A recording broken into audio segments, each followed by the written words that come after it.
स्वागत है आपका। आप देख रहे हैं अगले हफ्ते की तैयारी। जी हाँ, आज है शुक्रवार और इसलिए हम आपकी अगले हफ्ते की तैयारी भी आज ही करा देंगे। हमारी कोशिश यही है कि हम एक अहम रणनीति आपको न सिर्फ इंडेक्स स्तर पर कहां पर नजर रखनी है और इसके साथ ही ये भी आपको बताएंगे कि आखिर कौन से ऐसे सेक्टर्स हैं जो अगले हफ्ते के लिहाज से बहुत मायने रखते हैं। और ये शो इसलिए भी बेहद खास है क्योंकि अब रिजल्ट सीजन की शुरुआत हो गई है। कई सारे डेवलपमेंट्स, खबरों का फ्लो भी आप देख रहे हैं। जैसे आज सूत्रों के हवाले से खबर आई नोएल टाटा के उत्तराधिकार संभालने की, तो ये सारी चीज़ें जो हैं वो फैक्टर इन हो रही हैं। इसके अलावा सोमवार को जो है वो रिलायंस के नतीजे भी आएंगे, उसकी भी बात भी हम सामने रखेंगे। तो ये सारी चीज़ें आपके सामने होंगी और इन सब के बीच में सबसे पहले मैं ज़रा परिचय करा दूं जो आज हमारे साथ दो खास एक्सपर्ट जुड़ रहे हैं।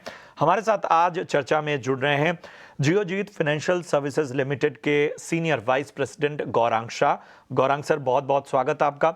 और हमारे साथ आज जुड़ रहे हैं एंजल वन के senior technical analyst Devang Shah. Devang ji, आपका भी बहुत बहुत स्वागत है। आप दोनों को नवरात्रि और दुर्गा पूजा की ढेर सारी शुभकामनाएं। आप सभी इसी तरह से हमारे साथ बने रहें और इसके साथ ही आने वाले वक्त में सुख संपन्नता और निवेशकों के साथ जो ये पूरी सुख समृद्धि का सफर है वो आगे जारी रहे। सबसे पहले देवांग, मैं आपके पास आना चाहूँगा। आज के बाजार को तो हम देखें, लेकिन अगर हम इस पूरे हफ्ते वीकली मार्केट को देखें तो इंडेक्स स्तर पर सबसे पहले अगर हम देखें तो निफ्टी ने जिस तरह का उतार चढ़ाव रहा उसमें एक तरह से कह सकते हैं कि नेगेटिव रहा, लेकिन एक फ्लैट जो है वो ट्रेंड नजर आए। बैंक निफ्टी की अगर पूरे हफ्ते की बात करें तो यहाँ पर जो है वो 0.5% की कमजोरी हमें देखने को मिली। निफ्टी मिड कैप जो है वो इस उथल पुथल में भी 1.25% का उन्होंने रिटर्न दिया और निफ्टी स्मॉल कैप की अगर हम देखें तो यहाँ पर लगभग 1.25% से ज़्यादा का रिटर्न देखने को मिला। तो बताएं किस तरह का ट्रेंड अगर हम अगले हफ्ते के बाजार को टारगेट करें तो ऊपरी और निचले स्तरों पर कहां नजर रखनी चाहिए? फर्स्ट ऑफ ऑल आप सभी को नवरात्रि की शुभकामनाएं। बात करें फर्स्ट निफ्टी की। निफ्टी में हमने देखा है कि आफ्टर द करेक्शन स्टॉक एक रेंज में हमने थ्रू आउट द वीक देखने मिला है, एक रेंज में। यहाँ पे ट्रेडर्स को सजेशन रहेगा कि ओवर पोजीशन नहीं लेनी चाहिए, बिकॉज अभी भी जो सपोर्ट है निफ्टी का अराउंड निफ्टी का जो फ्यूचर का सपोर्ट 25,850 के सपोर्ट इंपॉर्टेंट सपोर्ट जो है, ये एक इंपॉर्टेंट सपोर्ट अगर ब्रेक करता है निफ्टी तो फर्दर और करेक्शन देखने मिल सकता है। आगे भी वॉलेटिलिटी देखने मिल सकती है मार्केट में। जहां तक रेजिस्टेंस की बात करें 25,300 निफ्टी फ्यूचर का रेजिस्टेंस है, तो अभी भी आगे इंटैक्ट वॉलेटिलिटी इंटैक्ट है मार्केट में। बिल्कुल, तो ये है इंडेक्स स्तरों पर रणनीति।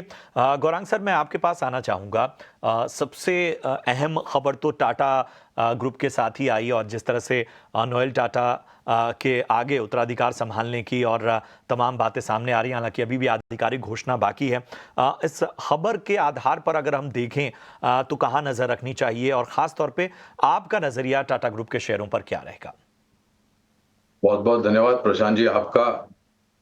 दशहरे के पावन पर्व पर ईटी नाउ स्वदेश के दर्शकों को, ईटी नाउ आपको, ईटी नाउ स्वदेश की टीम को, सभी को हमारे तरफ से दशहरे की बहुत बहुत शुभकामनाएं। तो देखिए प्रशांत भाई, ऐसा है कि रतन टाटा जी ने मेरे ख्याल से जो भी उत्तरदायित्व था उनका और जो भी कारोबार संभालने का कमान था और जो भी कार्य करना था वो कर चुके थे काफी समय पहले। और अब नोएल टाटा जी का चयन हुआ है। हालांकि कुछ घोषणाएं हुई है, कुछ घोषणाएं होना बाकी है। कंपनियों के अलग अलग जितनी भी कंपनियां है टाटा समूह की में, वो अलग हर एक कंपनियों के कमान जो है वो बहुत ही भरोसेमंद और अनुभवी लोगों के पास है। तो ऐसा नहीं कि, हालांकि ये बहुत ही दुखद घटना थी रतन टाटा जी के निधन की जो खबरें आई, लेकिन ऐसा नहीं है कि अब एकदम लाचारी का माहौल हो जाएगा, ऐसा बिल्कुल नहीं है। जिस प्रकार से कंपनियां पहले कामकाज कर रही थी आज भी वैसे ही कामकाज करेगी और आने वाले भविष्य में भी ऐसे ही काम करेगी, क्योंकि काफी तजुर्बेकार लोग कमान संभाले हुए हैं और कंपनी की रणनीति और कंपनी का भविष्य कामकाज को लेके जो रणनीति है वो स्पष्ट सामने रखी हुई है। तो अमूमन बहुत सारी कंपनियां हैं, टाटा टीसीएस हो गई, टाटा मोटर्स हो गया, टाटा स्टील, टाइटन हो गई, टाटा कम्युनिकेशन जैसी कंपनियां हैं, ये सभी कंपनियां, टाटा कंज्यूमर प्रोडक्ट्स जैसी कंपनियां हैं, ये सभी कंपनियां हमारी खरीदारी की सूची में काफी लंबे समय से रही है, आज के तारीख में भी है और भविष्य में भी रहेगी। तो हर एक मेरे ख्याल से जब बाजार जिस प्रकार से गिरावट देखिए प्रशांत भाई, ऐसे मौके में आपको छोटे मझौले को छोड़ करके दिग्गजों पर मेरे ख्याल से ज्यादा ध्यान और तवज्जो देना चाहिए। बहुत अहम बात, जिस तरह का बाजार है उसमें कहीं ना कहीं क्वालिटी स्टॉक का, दिग्गजों का जो चुनाव है वो बहुत मायने रखता है। देवांग, मैं आपके पास आना चाहूँगा, और अगर हम सेक्टर्स की बात करें तो निफ्टी फार्मा ने लगभग 2.25% का रिटर्न इस हफ्ते दिया। निफ्टी ऑटो की बात करें तो यहाँ भी लगभग 2% का रिटर्न हमें देखने को मिला। निफ्टी आईटी भी 1% से ज़्यादा का रिटर्न देता हुआ नजर आया। आज आईटी स्टॉक्स की भी हम बात करें, फार्मा स्टॉक्स की भी बात कर लें तो ये दोनों ही चले। तो ज़रा हमें बताइए, फार्मा और आईटी, इन दोनों पर आपका नज़रिया फिलहाल क्या है? निफ्टी फार्मा की बात करें, डेफिनेटली अगर निफ्टी फार्मा का हम चार्ट देखते हैं, काफी स्ट्रॉन्ग है चार्ट। डेली चार्ट पे हमने देखा आफ्टर एक माइनर सा करेक्शन वापस अपसाइड रिज्यूम हुआ है। तो फार्मा, निफ्टी फार्मा में स्टॉक्स पे जैसे ग्लेनमार्क फार्मा में लगता है कि काफी अच्छा एक चार्ट पैटर्न मैंने ग्लेनमार्क फार्मा पे डेली चार्ट पे हाई टॉप रिटर्न स्ट्रक्चर में स्टॉक में एक अच्छा ब्रेकआउट भी देखने मिला है। तो 1850 तक के जोन देखने मिल सकते हैं ग्लेनमार्क फार्मा में। 1750 का सपोर्टिव एक स्टॉप लॉस रखने की सलाह रहेगी। है। तो निफ्टी फार्मा पे ये राय नजर आती हुई।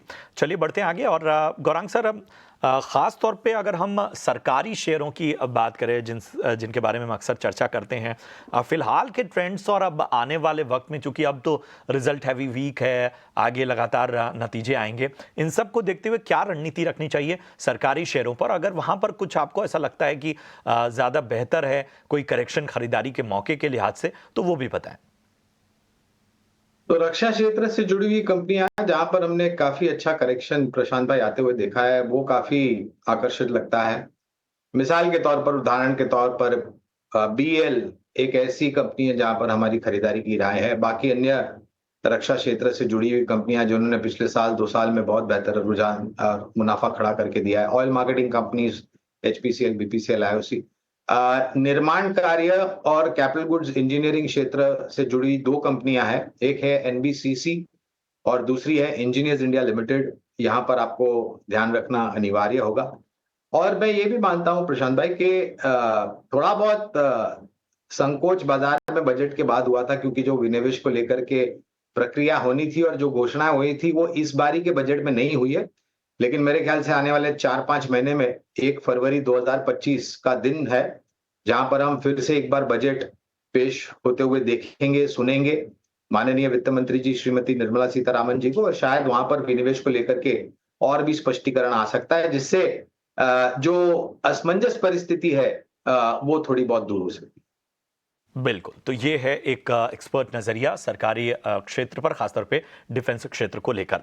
चलिए, रिलायंस के जो नतीजे हैं, रिलायंस इंडस्ट्रीज के, वो सोमवार को आने वाले हैं। क्या अनुमान कहता है? मेरे सहयोगी सौमित से ज़रा इस पर इसके बारे में जानकारी लेते हैं और उसके बाद रिलायंस पे भी चर्चा करेंगे। रिलायंस इंडस्ट्रीज अपने सेकंड क्वार्टर के नंबर्स रिलीज करने वाला है, और अगर आप देखेंगे ओवरऑल नंबर्स जो है कंसोलिडेटेड बेसिस पे वो थोड़े बहुत म्यूटेड आ सकते हैं। रेवेन्यूज अगर आप देखेंगे तो फ्लैट रहेंगे, एबिटा में करीब 2% की ग्रोथ एक्सपेक्टेड है, एबिटा मार्जिन 16.9% के आसपास आने की एक्सपेक्टेशंस है, और नेट प्रॉफिट की अगर हम बात करें तो वो 4% हायर हो सकती है ऑन अ सिक्वेंशियल बेसिस। अब नंबर्स म्यूटेड इसलिए है क्योंकि जो टेलीकॉम नंबर्स है उसके नंबर स्ट्रॉन्ग होंगे, बट उसके सामने अगर आप देखेंगे तो O2C और oil and gas exploration business जो है वहाँ के नंबर्स काफ़ी म्यूटेड या वीक आएंगे, और इसी कारण ओवरऑल नंबर्स अगर आप देखेंगे तो वो भी म्यूटेड होंगे। अब O2C सेगमेंट की अगर एबिटा की हम बात करें तो वो 5% लोअर होंगे ऑन अ सिक्वेंशियल बेसिस, करीब 12,500 के आसपास ये नंबर आने की एक्सपेक्टेशंस है। अब ये बिजनेस वीक इसलिए है क्योंकि अगर आप देखेंगे तो सिक्वेंशियल बेसिस पे जो सिंगापुर क्रॉस रिफाइनिंग मार्जिन था वो भी फ्लैट था, और उसके साथ अगर आप पेट्रोकेमिकल मार्जिन देखेंगे तो वहाँ पे भी कुछ ग्रोथ देखने नहीं मिला, और इसी कारण अगर आप देखेंगे तो O2C सेगमेंट जो है वो वीक आ सकता है। Oil and gas exploration segment की अगर हम बात करें तो वहाँ पे जो एबिटा नंबर है वो 1% लोअर आने की एक्सपेक्टेशन है। नंबर करीब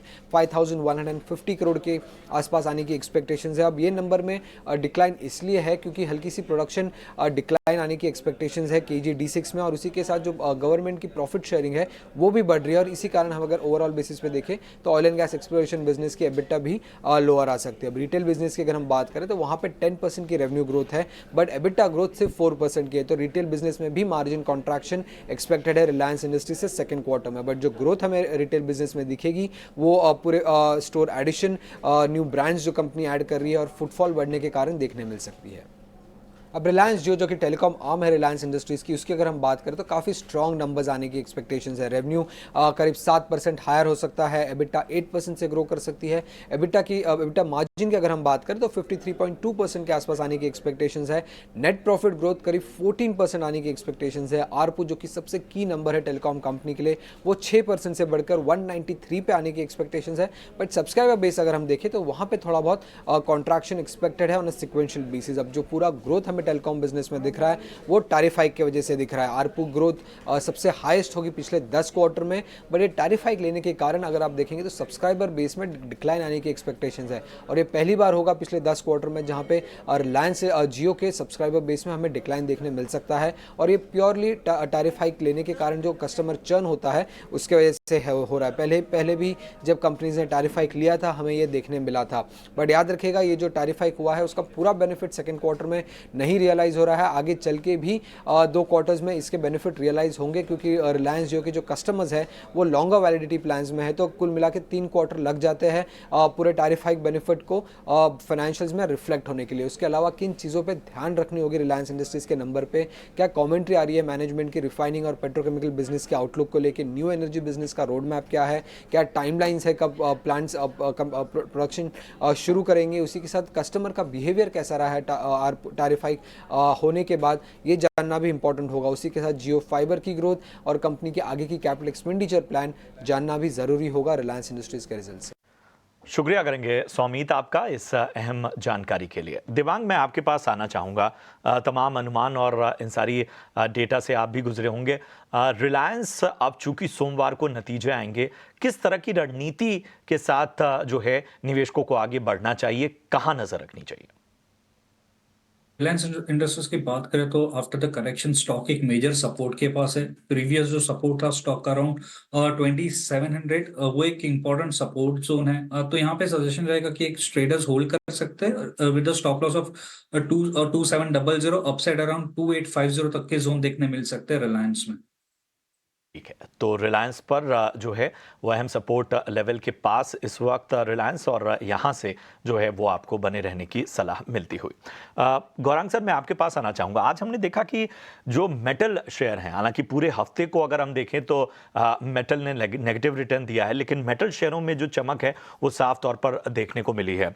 नैल को देख लीजिए, हिंडाल को देख लीजिए, NMDC, इन सभी में आज मजबूती कायम होती हुई नजर आई। इसके अलावा JSPL, सेल, हिंद कॉपर में भी आज जो है वो उछाल देखने को मिला। बताइए, मेटल जो क्षेत्र है वो आपको फिलहाल कैसा लगता है, और यहाँ पर आपको कहाँ पर ज्यादा पोटेंशियल नजर आता है, क्षमता ज्यादा कहाँ नजर आ रही है? तो प्रशांत भाई, ये रुझान हमने जो बेहतर होते हुए देखा उसके 2 कारण है। चाइना से जुड़ी हुई खबरें और चाइना में स्टिमुलस जिसकी घोषणा हुई। दूसरी तरफ आप देखने जाए तो मांग विश्व भर में थोड़ी बहुत सुधरी है, लागत खर्च नीचे आया है, और उसको लेकर के अनुमान ये लगा सकते हैं कि आंकड़े दूसरी तिमाही में धातु क्षेत्र से जुड़ी हुई कंपनियों के बेहतर आए।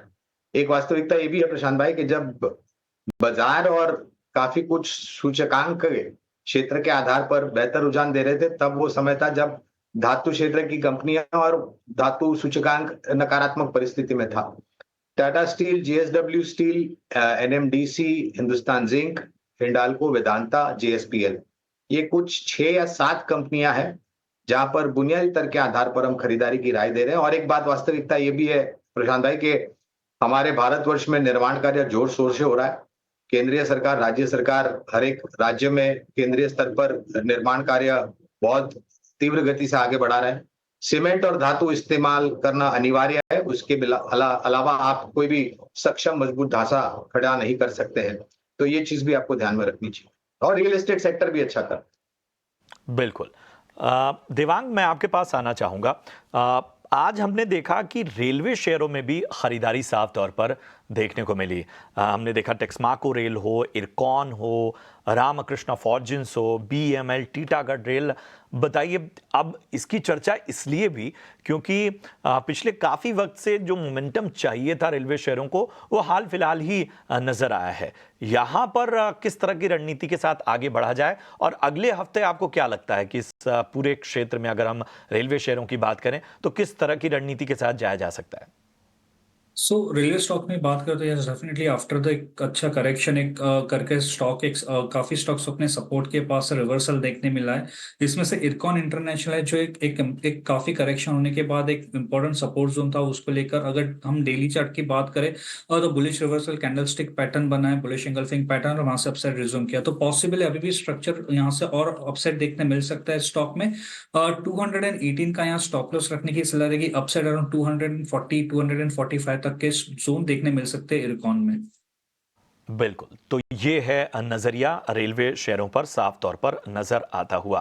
चलिए गौरांग सर, मैं एक आखिरी सवाल के साथ आपके पास आना चाहूँगा। ख़ास तौर पे अगर हम देखें तो जो इंडेक्स है उसमें हमने जो मार्केट प्लेटफॉर्म शेयर हैं उनमें भी तेज़ी देखी है। मैं बीएसई पे ज़रा आपका नज़रिया जानना चाहूँगा, बीएसई लिमिटेड पे क्या आपका नज़रिया बन रहा है इस पे? प्रशांत भाई, ये मैं पूरे क्षेत्र पर अच्छा है आपने ये प्रश्न पूछा।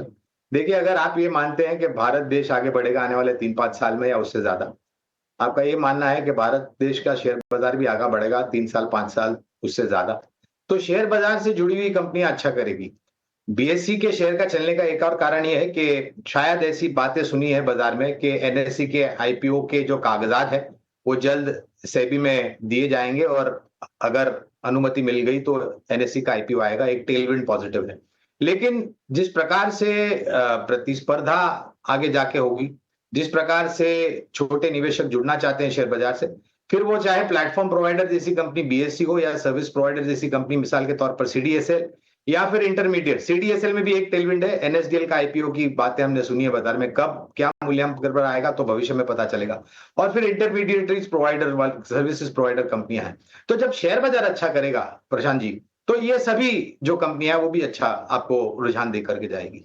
बिल्कुल, तो ये है रणनीति, और अगले हफ्ते की तैयारी में अब हमने ऑलमोस्ट सभी सेक्टर्स पर बात कर ली। फिलहाल बढ़ेंगे अपने खास सेगमेंट वीआईपी शेयर्स की ओर।